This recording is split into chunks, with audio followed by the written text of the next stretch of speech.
اور ہماری خوش نصیبی ہے کہ ہمارے درمیان ابھی ہمیں جوائن کیا ہے بہت ہی محترم شخصیت جو کسی تعارف کے محتاج نہیں، محترم جناب علی محمد صدیقی صاحب۔ آپ ڈائریکٹر ہیں green hand welfare organisation Pakistan کے، اور آپ کو حال ہی میں جو ہے وہ ایک ٹائٹل بھی ملا دی ٹری آف فرینڈ، یعنی شجر دوست کا۔ اور آپ کی طرف چلتے ہیں اور آپ سے دعا سلام بھی کرتے ہیں اور آپ کا تعارف جو ہے آپ تک بھی پہنچاتے ہیں۔ السلام علیکم ورحمۃ اللہ، کیسے ہیں علی بھائی؟ سب سے پہلے ہم آپ کو اس ٹرانسمیشن میں خوش آمدید کہتے ہیں اور آپ کا شکر گزار ہیں کہ آپ ہماری دعوت پر لبیک کہتے ہوئے آج Ansari T V Islamic channel کے سیٹ پر آپ ہمارا حصہ ہیں۔ اور آپ Ansari T V Islamic channel, یہ یقینی طور پر سوشل میڈیا پہ بھی آپ بہت ایکٹیو ہیں، اور یہ سوشل کام بھی آپ الحمدللہ اللہ کے فضل و کرم سے کافی کر رہے ہیں۔ تو Ansari T V Islamic channel کے اس کوشش کو، کاوشوں کو آپ کس نظر سے دیکھتے ہیں؟ سب سے پہلے تو میں انصاری اسلامک چینل کا شکریہ ادا کروں گا کہ انہوں نے ہمیں یہ عزت بخشی جی جی، اور یہ پلیٹ فارم ہمیں فراہم کیا جہاں سے ہم بہت شکریہ، لوگوں تک اپنی بات پہنچا بہت سکیں۔ شکریہ۔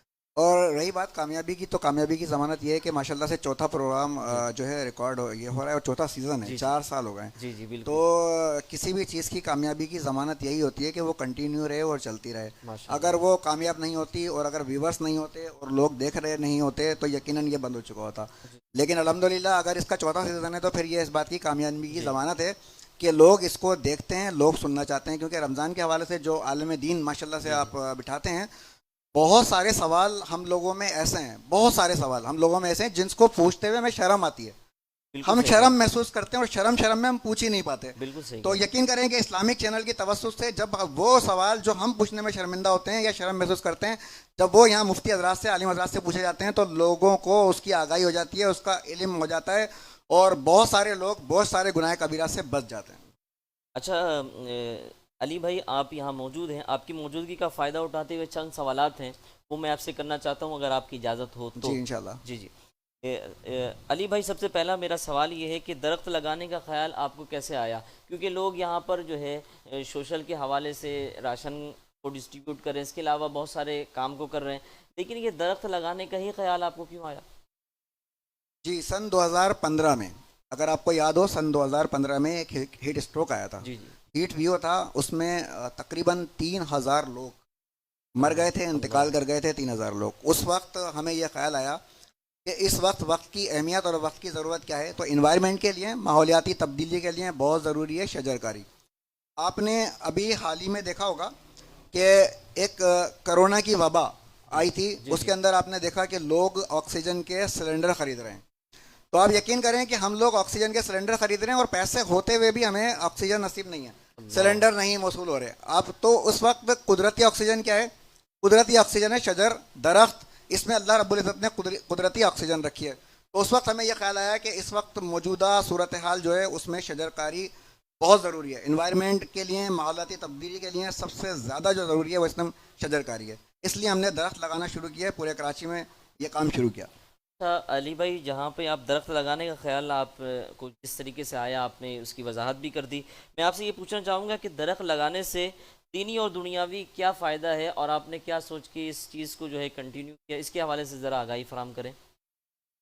جی سب سے پہلے تو جو ہے آپ کے چینل کے توسط سے میں یہ کہنا چاہوں گا، ساری ٹی وی کے توسط سے میں یہ باور کرانا چاہتا ہوں کہ لوگوں میں شعور اور آگاہی نہیں ہے۔ اگر آگاہی اور شعور آ جائے تو یقین کریں، جس طرح میں ایک چیز کوٹ کرنا چاہوں گا کہ یہ درخت کیا ہے؟ درخت آکسیجن ہے، اور آکسیجن کیا ہے؟ آکسیجن ہماری زندگی ہے۔ یقین کریں اگر اس درخت میں وائی فائی ہوتا، اس میں نیٹ ورک آتا، اس میں وائی فائی ہوتا، تو شاید لوگ لڑ رہے ہوتے، ہر کوئی اپنی چھت پر لگاتا صحیح کہ کہہ یہ رہے اس میں وائی فائی ہے، 4G ہے، 3G ہوتا تو۔ ہیں، جی لیکن یقین کریں کہ ہم لوگوں کو یہ آگاہی نہیں ہے کہ درخت جو ہے یہ ہماری زندگی ہے اور ہمارے لیے کیوں ضروری ہے۔ آج آپ یہ دیکھیں کہ پہلے ہم اپنے بچپن میں یہ دیکھتے تھے کہ کوئل، مینا، طوطا یہ درخت پہ ہوتے تھے، ان کی جی چہچہاہٹ جی، سنتے بالکل تھے۔ صحیح کہہ رہے ہیں، آج یقین کریں کسی بھی گھر میں کوے کے علاوہ، مجھے آواز بتا دیں کہ کوے کے علاوہ کس کی آواز آتی ہے؟ یا تو صحیح کہہ دیواروں رہے پہ کوے نظر آتے ہیں، صحیح ہیں، صحیح یا کہہ رہے پھر اگر آپ باجرہ رکھ دیں گے تو چڑیاں نظر آ جائیں ہیں، گی۔ جی جی صحیح باقی اس کہہ کے رہے ہیں، علاوہ مجھے کوئی ایسا پرندہ، اتنے خوبصورت پرندے آتے تھے، ہم نے ان کے گھونسلے، ان کے گھر ختم کر دیے درخت کاٹ کر۔ اور آپ یقین کریں ہمارے بچوں کو اتنی بھی آگاہی نہیں ہے۔ میں ایک اسکول میں گیا، میں نے بچے سے پوچھا کہ درخت کس کام آتا ہے، تو انہوں نے کہا کہ ہم بقرعید پہ جو گائے لاتے ہیں اس کو باندھنے کا کام آتا ہے۔ یہ ہماری سوچ دیکھیں کہ گائے باندھنے کے درخت اس کو پتہ ہی نہیں ہے۔ بچے سے پوچھا کہ بیٹا سبزیاں کہاں سے آتی ہیں؟ کہاں؟ منڈی سے آتی ہیں. منڈی سے لاتے ہیں اور ہم بازار سے خریدتے ہیں. انہیں پتہ ہی نہیں ہے سبزیاں کہاں سے آتی ہیں. تو کیونکہ ہم نے ان لوگوں کو اس طرف بالکل بھی سمجھایا نہیں، ان کو آگاہی نہیں دی. اور شجرکاری آپ نے کہا کہ دنیاوی فائدہ، نبی کریم صلی اللہ علیہ وآلہ وسلم کا فرمان عالی شان ہے کہ اگر آپ کے سامنے قیامت نظر آ جائے، آپ کے سامنے قیامت نظر آ جائے اور ایک کھجور کی جھاڑ بھی آپ کے ہاتھ میں ہو، ایک کھجور کی جھاڑ، تو اس کو بھی زمین میں لگا دیں، وہ بھی آپ کی مغفرت کا ذریعہ بن جائے گی. کتنی بڑی بات ہے. قیامت کے بعد کیا وہ درخت بڑھے گا یا کچھ ہوگا؟ نہیں ہوگا. لیکن کتنی بڑی بات ہے کہ اگر نیت، انما اعمال بالنیت، کیا ہے؟ عمل کا دارمدار نیت پر ہے. اگر نیت یہ کر لی کہ اس سے انسانیت کو فائدہ ہوگا، تو خدمت انسانیت ہی عبادت خدا ہے. بہت خوبصورت خدمت انسانیت ہی عبادت خدا ہے. اللہ رب العزت کے پاس اپنی حمد و ثنا کے لیے فرشتوں کی کوئی کمی نہیں ہے. اگر ہمیں نماز، روزہ، حج، زکوٰۃ یہ عطا کیا گیا ہے تو یقین کریں ہمیں فرشتوں سے افضل کرنے کے لیے، اشرف المخلوقات بنانے کے لیے، فرشتوں سے افضل کرنے کے لیے دیا گیا ہے. لیکن حقیقت میں ہمیں حقوق دیے گئے، حقوق العباد، حقوق الوالدین. یہ کیا ہے؟ ہمیں حقوق کیا ہے؟ انسانیت کی خدمت ہے. ہم لوگ کیوں آئے؟ انسانیت کی خدمت کے لیے آئے.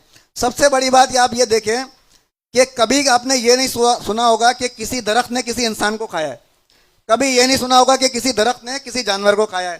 لیکن اللہ رب العزت نے انسان اور جانور دونوں کی خوراک درخت میں رکھی ہے. واہ بھائی کیا ماشاءاللہ. بہت دونوں کی خوراک، دونوں انسان جانور درخت کو کھاتے ہیں. درخت کبھی کسی کو نہیں کھاتا، دونوں درخت کو کھاتے ہیں. آپ یقین کریں کہ جب درخت گرین ہوتا ہے، یہ بھی نبی کریم صلی اللہ علیہ وسلم کا فرمان علی شان ہے کہ درخت جب تک گرین ہے یہ اللہ رب العزت کی حمد و ثنا تسبیح بیان کرتا ہے. اور جب تک یہ حمد و ثنا اللہ رب العزت کی تسبیح بیان کرتا ہے تو یہ ہمارے نامہ اعمال میں لکھی جاتی ہیں.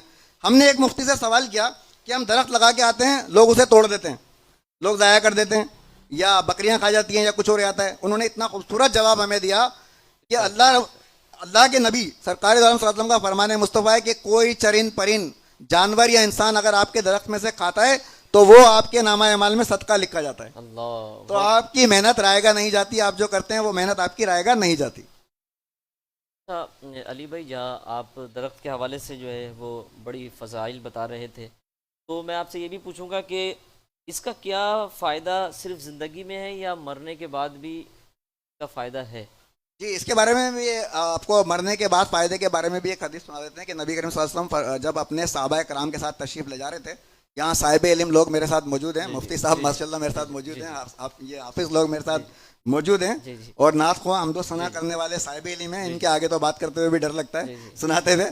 لیکن یہ ہے کہ ایک حدیث میں کوٹ کر دوں کہ نبی کریم صلی اللہ علیہ وسلم صحابہ کرام کے ساتھ جا رہے تھے تو آپ نے ایک قبر کے پاس رک کر ایک ٹہنی کو توڑا اور دو حصے کر کے اس قبر پر لگا دیا. صحابہ کرام نے پوچھا کہ یہ ٹہنی یہاں پر قبر پہ لگانے سے کیا ہوگا؟ تو آپ صلی اللہ علیہ وسلم نے فرمایا جب تک یہ گرین رہے گی اس پر عذاب قبر نازل نہیں ہوگا، عذاب قبر نازل نہیں ہوگا. تو آپ یہ کریں جب انسان مر جاتا ہے تو اس کے سارے اعمال بند ہو جاتے ہیں. مرنے کے بعد آپ نماز نہیں پڑھ سکتے، آپ روزہ نہیں رکھ سکتے، آپ حج نہیں کر سکتے، آپ زکوٰۃ نہیں دے سکتے. مرنے کے بعد آپ کے اعمال ختم ہو جاتے ہیں. لیکن صدقہ جاریہ واحد ایسا عمل ہے کہ جو آپ کو مرنے کے بعد بھی آپ کو اس کا ثواب، اجر و ثواب ملتا رہتا ہے. تو اب مزے کی بات یہاں پر یہ ہے کہ جب ہمارا کوئی مر جاتا ہے، ہمارے ماں باپ میں سے یا کوئی آباء و اجداد میں سے خاندان میں مر جاتا ہے، ہم فوراً کہتے ہیں کہ اس کی قبر پہ جا کے ایک درخت لگا دو تاکہ اس کو صدقہ جاریہ بھی ملے اور قبر پر عذاب بھی نازل نہ ہو اور اس کے فضائل سے اس کے درجات کو بلند کر دیا جائے. تو میرا سوال تمام ویور سے، اسلامک چینل کے جتنے بھی ویورس یہ دیکھ رہے ہیں، ناظرین دیکھ رہے ہیں، ان سے سوال یہ ہے کہ مرنے کے بعد ہی کیوں آپ اپنی زندگی میں کیوں درخت نہیں لگاتے؟ اس کا انتظار کیوں کرتے ہیں کہ جب ہم مریں گے تو کوئی ہماری قبر پر لگائے گا؟ تو آپ کو آپ کی زندگی میں درخت لگانے چاہیے. آج دیکھیں آپ کہیں پر بھی جائیں، آپ اب کسی بینک چلے جائیں، کسی آفس چلے جائیں، کہیں جائیں، آپ دیکھیں ہم لوگ جب جاتے ہیں تو اپنی بائک کھڑی کرنے کے لیے لوگ درخت ڈھونڈ رہے ہوتے ہیں کہ کوئی سایہ نظر آ جائے کہ ہم اس میں اپنی بائک کھڑی کر دیں، ڈھونڈ رہے ہوتے ہیں. انہی سے پوچھو کہ کیا آپ نے کوئی ایک درخت اپنی زندگی میں لگایا ہے؟ جواب آئے گا نہیں. تو جب آپ نے کوئی درخت نہیں لگایا تو آپ درخت کیوں ڈھونڈ رہے ہیں جب آپ نے لگایا ہی نہیں ہے؟ تو کسی نہ کسی نے تو لگایا ہوگا جس کے سائے کے نیچے آپ بائک کھڑی کرتے ہیں. تو خدا را اس کے لیے آپ سب سے یہ وہ ہے کہ آپ سب ایک درخت لگائیں، اور یقین کریں اگر ہر آدمی ایک درخت لگائے تو 22 کروڑ عوام ہیں، تو 22 کروڑ درخت تو لگ سکتے ہیں اگر ہر آدمی ایک درخت لگائے تو. یہ اپنی ذمہ داری پوری کرے. علی بھائی میں آپ سے یہ سوال بھی کروں گا کہ آپ جو یہ سوشل کام کر رہے ہیں اور درخت لگانے کا، تو یہ کام کس لوکیشن پہ، کس ایریے پہ کر رہے ہیں اور کون کون سے درخت کو جو ہے وہ آپ لگا رہے ہیں؟ سب سے پہلے تو میں یہ بتاتا چلوں کہ پورے کراچی میں ہمارا یہ کام ہے الحمدللہ، اور ہم نے یہ اربن فارسٹ بنائے، مصنوعی جنگل اربن فارسٹ ہم نے بنائے الحمدللہ۔ سیکٹر 79، سیکٹر 9 میں نارتھ کراچی میں ہم نے ایک اربن فارسٹ بنائے، تو الحمدللہ وہ موجود ہیں، جو دیکھنا چاہے وہ وہاں آ کر دیکھ سکتا ہے کہ وہاں ہم نے 3 سال 4 سال پہلے جو چیزیں لگائیں وہ دیکھیں آج درخت کی صورت میں کس طرح قائم و دائم ہے۔ پورے کراچی میں یہ ورک ہے، اور الحمدللہ سب سے بڑی بات یہ ہے کہ ہم اس کے لیے کوئی چندہ نہیں مانگتے، کوئی ڈونیشن نہیں مانگتے، کسی سے کچھ نہیں کہتے، اور یہ ہم نے اپنا ہی ایک اللہ رب العزت کے ساتھ ایک کاروبار کیا ہے، اور اپنا ایک بجٹ مختص کیا ہے جس کے اندر سے ہم یہ بہت شجر اچھی بات کاری ہے، بہت اچھی بات ہے۔ کرتے ہیں۔ اب آپ یہ دیکھیں کہ جو اس وقت پولوشن، ہر کوئی کہتا ہے پولوشن ہے، ہر کوئی کہتا ہے آلودہ ماحول ہے، آلودگی ہے، اس سب کے لیے کیا کرنا پڑے گا آپ کو؟ اگر کسی سے سوال کر لیا ہے یہ آلودگی کیسے ختم ہوگی، ٹرانسپورٹ کا دھواں، انڈسٹریاں جس طرح لگ رہی ہیں ان کا دھواں، آپ نیٹ پر جائیں سرچ کریں گلوبل وارمنگ کیا ہے، کیا ہے یہ، آپ یقین کریں کہ جب یہ جس طرح سے یہ گلیشیئر پگھل رہے ہیں گرمی کی وجہ سے، تو آپ اب سے 10 سال بعد دیکھیں گے کہ ایک سیلاب کا تسلسل ہوگا کہ سیلاب آ جائے گا، تو جب سیلاب آئے گا تو دنیا فنا ہونا شروع ہوگی، اس وقت ہمیں کس چیز کی ضرورت ہوگی؟ ہم یہ درخت کاٹ رہے ہیں، ہم پہاڑوں کو کاٹ کے اس میں آبادی بنا رہے ہیں، رہائش کر رہے ہیں، ہم درختوں کو کاٹ کے ان کو ختم کر رہے ہیں، تو ماحول اللہ تبارک و تعالیٰ نے جو ہے قدرتی نظام یہ بنایا تھا درختوں کا، یہ نظام ہے، یہ آپ کے بارشوں کا ماحول، آپ کی سردی گرمی، یہ سب نظام جو ہے نا یہ شجر کاری سے ریلیٹڈ ہے۔ اگر آپ شجر کاری اس کو درختوں کو کاٹ دیں گے تو کیا ہوگا؟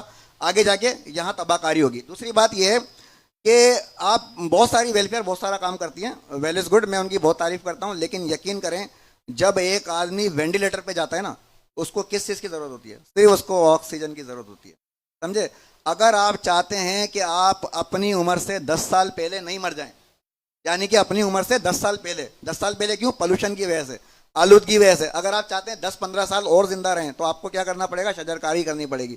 بڑے سے بڑا ڈاکٹر کہتا ہے کہ صحت مند رہنے کے لیے آپ پیدل گراس پہ واک کریں، گھاس پر آپ چلیں۔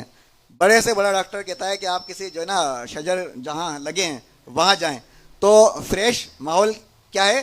شجر کاری ہے۔ اس کے لیے آپ کو صرف ایک ہی کام کرنا پڑے گا، شجر کاری کرنی پڑے گی۔